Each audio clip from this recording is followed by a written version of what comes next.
Apple TV in conjunction with It Came From the Radio. Now, we are here at New Jersey Horror Con, and I spotted Joe. And now, what you guys may not know about me is I love mason jars. I think I'm such a creative person when I look at Pinterest like everyone else. And, of course, I nail it. So when I see this and I walk by, I have to talk to you. So now please tell me a little bit more about your business and these beautiful, like, bright colored creations that you really have here. Well, basically, I started doing paper mache in high school when one of the teachers showed me how to do the cloth mache instead of the paper mache. And I just really liked the texture that it gave it, and it made it really easy to manipulate the cloth to get the kind of expressions that I'm looking for. So through the years, I did different things, larger sculptures to start, and they were hard to transport, and people didn't really have places to put them, so I scaled them down. And then even after scaling them down, a lot of people walked away from the booth saying that they loved them, but they didn't know what they'd do with it.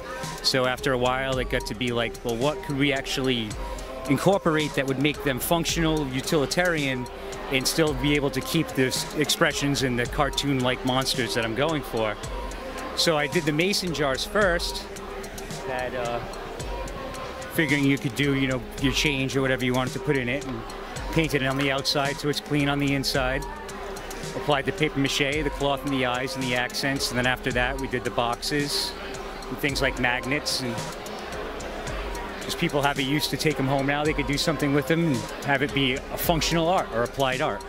No, this is perfect, because imagine like you're in someone's kitchen, like, what do you want? You want some salt? Basil? Hold on one second. They pull this jar and they're like, what are you putting into my food? I think I think that's absolutely beautiful, and I think that's amazing. Your teacher really just like embarked you on a whole other journey you probably was not prepared for.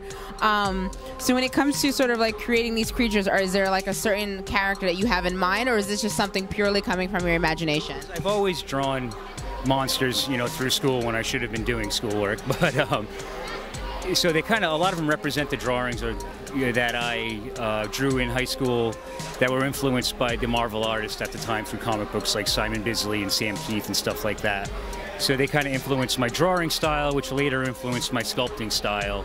You know, so it's kind of like I make a bunch of eyes, a bunch of horns, teeth, go downstairs and Mr. Potato Head together a bunch of monsters and just come out. So I really don't have a plan too much when I start, except with I'm making 12 jars today, and you know, they're going to be monsters. Other than that, unless someone tells me they want something specific, I just kind of go with how they want to be. Oh my God. I really love what you have. I love this little box here with the eyes coming out of it. That's a great way to like put your jewelry into it. Are you kidding me? I'm like, can I borrow that? Like, yeah, go ahead. Go into the box. I do have to ask you, just because you are making monsters, do you have a favorite horror movie? American Werewolf in London. Do we have any pieces that you have dedicated to your favorite animal? No, I don't do too much fan art or anything like that. I kind of just go with, you know, the monsters and the characters that I've been creating.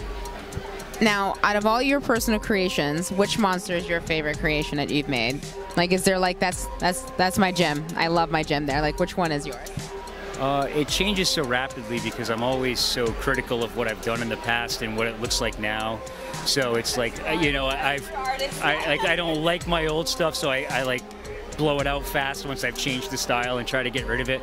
So right now it's probably just the mask that I'm, you know, most happy with, but 2 months from now I probably might not be. You know? No, that's a true artist, and I know exactly what you mean. Where you're like, this is great, and then you see something else like, but I can be better.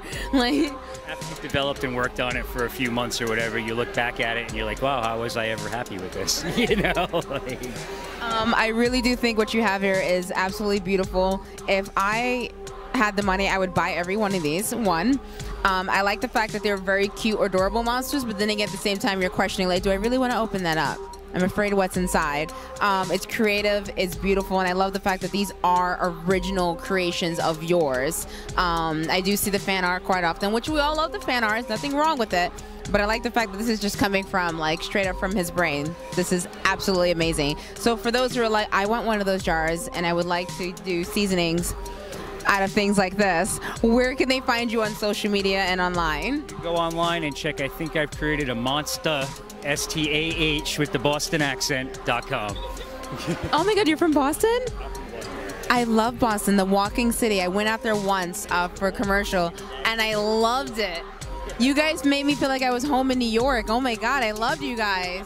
Make sure you guys check them out. Come on, put some like thyme, you know, basil, pull this out in the middle of the kitchen during, you know, for a casual witch's brew. It'll be absolutely fantastic. Thank you so much. Hi. Take a bite out of the apple before it takes a bite out of you.